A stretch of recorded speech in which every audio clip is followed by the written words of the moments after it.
فلما ذهبوا به وأجمعوا أن يجعلوه في غيابة الجب وأوحينا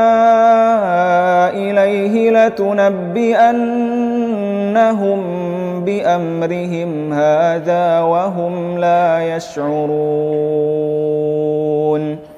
وجاءوا أباهم عشاء يبكون قالوا يا أبانا إنا ذهبنا نستبق